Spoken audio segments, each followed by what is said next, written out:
اور ایک اور اعتراض اس سے بھی زیادہ کیا جاتا ہے کہ لو بھائی مزاروں پہ جانا جائز نہیں ہے اور مندروں میں جانا جائز ہو گیا. تو مندروں میں جانا یا قبر پہ جانا، مندر میں عبادت کے لیے جانا ناجائز ہے بھائی. کچھ دیکھنے کے لیے جا رہا ہے کہ کیا ہو رہا ہے وہاں پہ، اور مقصد اس سے کوئی عبادت نہیں ہے، ان کو اپریشیٹ کرنا مقصد نہیں ہے، کوئی خاص حکمت پیش نظر ہے، تو پھر پوری زمین اللہ نے اہل اسلام کے لیے پیدا کی ہے بھائی، کہیں بھی جانے پر پابندی نہیں ہے. کوئی آدمی سینما گھر جاتا ہے یہ دیکھنے کے لیے کہ میرا بچہ فلم تو نہیں دیکھ رہا وہاں بیٹھ کے،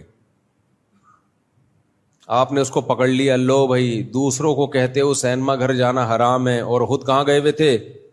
سینما گھر. تو وہ کہے گا کہ بھائی میں فلم دیکھنے کے لیے گیا تھا تو حرام ہے، میں تو دیکھنے گیا تھا، میرا بچہ تو نہیں بیٹھا ہوا کہیں اندر فلم دیکھنے کے لیے. پھر آپ جواب میں کہیں لو بھائی بیان میں تو آپ نے نہیں کہا تھا کہ فلم دیکھنے کے لیے جانا حرام ہے، بیان میں تو آپ نے یہی کہا تھا کہ سینما گھر جانا حرام ہے. تو ارے بھائی بیان عقل مندوں کے سامنے ہو رہا تھا، ان کو پتا تھا کہ جب کہا جاتا ہے کہ سینما گھر جانا حرام ہے تو مطلب یہی ہوتا ہے کہ فلم دیکھنے کے لیے جانا حرام ہے. کوئی سموسے بیچنے کے لیے جا رہا ہو تو بھی منع تو کیا جائے گا کہیں اور جا کے بیچ لے، لیکن سموسے تو کہیں بھی بیچ سکتا ہے نا وہ. نبی صلی اللہ علیہ وسلم نے فرمایا کہ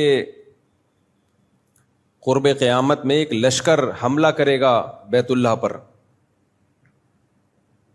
حملے کے لیے آئے گا، کرے گا نہیں، حملے کے لیے آئے گا. حتی اذا کانوا ببیداء یخسف باولہم وآخرہم، جب وہ پڑاؤ ڈالے گا نا بیدا کے مقام پر تو اللہ پورے کے پورے لشکر کو زمین میں دھسا دے گا. تو سیدہ عائشہ رضی اللہ تعالی عنہا نے پوچھا کہ یا رسول اللہ اس لشکر میں تو ایسے لوگ بھی ہوں گے نا، وفیہم اسواقہم ومن لیس منہم،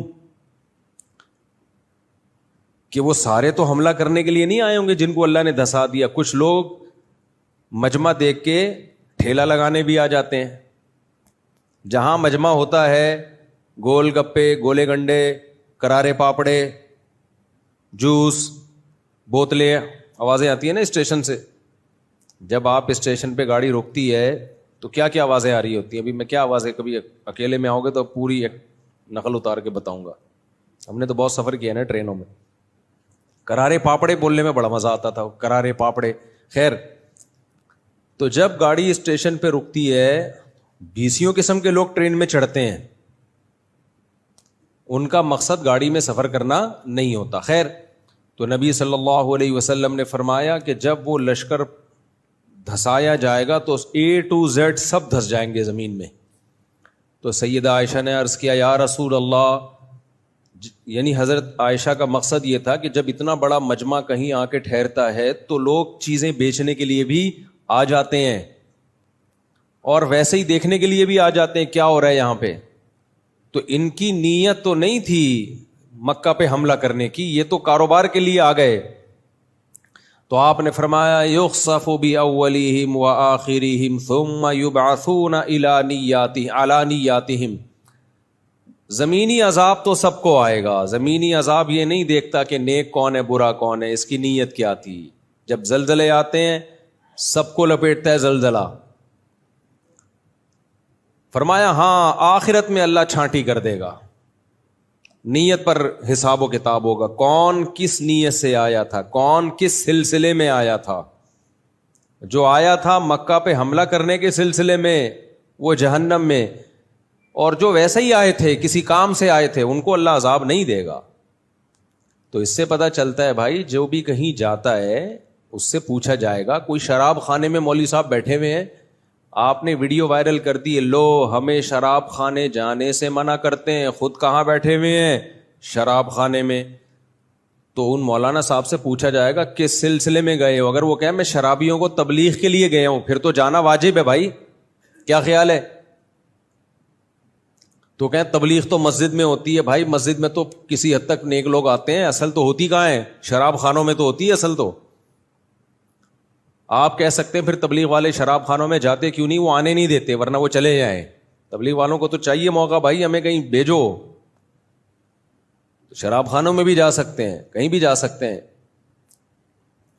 ایک تو اس لیے بھی نہیں جاتے کہ سب نے پی وی ہوتی ہے، ان کو پتہ کیا چلے گا بول کیا رہے سامنے والا. خیر، تو مکس گیدرنگ میں کوئی چلا گیا، مکس گیدرنگ میں جانا جائز نہیں ہے. کہتے ہیں نا جہاں مرد اور عورتوں کا اختلاط ہو، بلا وجہ کا اختلاط ہو، کوئی ضرورت ہو تو ایک الگ بات ہے. بلا وجہ کا اختلاط جیسے شادی بیاہوں میں ہوتا ہے، پارٹیشن آپ کر سکتے ہو، کیوں نہیں کر رہے بھائی پارٹیشن آپ؟ لیکن تبلیغ کے لیے کوئی، اگر علماء بیان کرتے ہیں مکس گیدرنگ میں مخلوط اجتماع میں جانا جائز نہیں ہے، اب کوئی اگر بیان کے لیے گیا ہوا ہے تو پھر تو جانا جائز کیا لازم ہے. وہ یہی تو سکھانے گیا ہے کہ یہ غلط ہے جو آپ کر رہے ہو. تو نیت پر اس کا بڑا مدار ہے. کچھ گناہ ایسے ہیں جو گناہ ہی ہیں، وہ نیت کی ٹھیک ہونے سے ٹھیک نہیں ہو جاتے. مثال کے طور پر ہو سکتا ہے ہمارا بیان سن کے کوئی کہے کہ اچھا نیت پر اعمال کا مدار ہے، سینما گھر اگر بچے کو پکڑنے کے لیے گئے ہیں تو جانا جائز ہے، نیت ٹھیک ہے نا اس میں.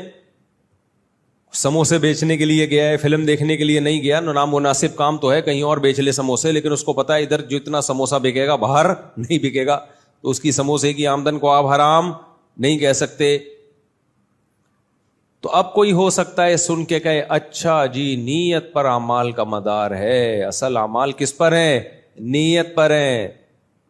تو میں بھی جو مندر گیا تھا نا، وہ عبادت کرنے کے لیے یا ان کی وہ پرساد وغیرہ کھانے کے لیے نہیں گیا تھا. نہ انہوں نے وہ پرساد ہی بولتے ہیں نا اس کو ہندوؤں کی، نہ انہوں نے مجھے وہ کھلائی ہے. وہ جو وہاں پنڈت جی بیٹھے ہوئے تھے انہوں نے تو اکرام کیا کہ ایک انسان آیا ہے تو اکرام میں اس کو کچھ ریوڑیاں کھلا دو. تو یہ اکرام تو جائز ہے، اس کا انکار کرنا یہ پرلے درجے کی بد تہذیبی اور بد اخلاقی ہے. تو میں تو ویسے ہی کیا تھا. اور دوسری بات یہ کہ اس میں ایک بہت بڑی حکمت بھی تھی، انڈیا کو پیغام دینا، ہندوؤں کو پیغام دینا کہ تمہارے مندر ہمارے ہاں کتنے محفوظ ہیں، تو ہماری مسجدیں بھی تمہارے ہاں محفوظ ہونی چاہیے. اور یہاں ہندو مسلم کس طرح بالکل بھائیوں کی طرح رہتے ہیں، کوئی جھگڑا نہیں. اور رہ بھی پٹھانوں کے علاقے میں، پٹھان لوگ تو دین اور اسلام کے بارے میں بہت غیرت اور حمیت والے ہوتے ہیں. تو اتنے غیرت مند لوگوں کے درمیان تمہارا مندر محفوظ ہے، تو یہ اس کی علامت ہے کہ پورے پاکستان میں ہندو مسلم میں کوئی تفریق انسانیت کے حوالے سے نہیں ہے، مذہبی فل آزادی ہے. یہ میسج گیا ہے انڈیا، تو تھوڑی سی غیرت آئی ہے کچھ لوگوں کو وہاں پہ. جو بغیرت ہے ان کا تو کوئی حل دنیا میں ہے ہی نہیں، لیکن بہت سو کو غیرت آئی ہے. بہت سو کے کمنٹس آئے کہ ہمیں تو پتہ ہی نہیں تھا پاکستان میں مندر بھی ہیں، ہمیں تو پتہ ہی نہیں تھا، اتنی آزادی ہے.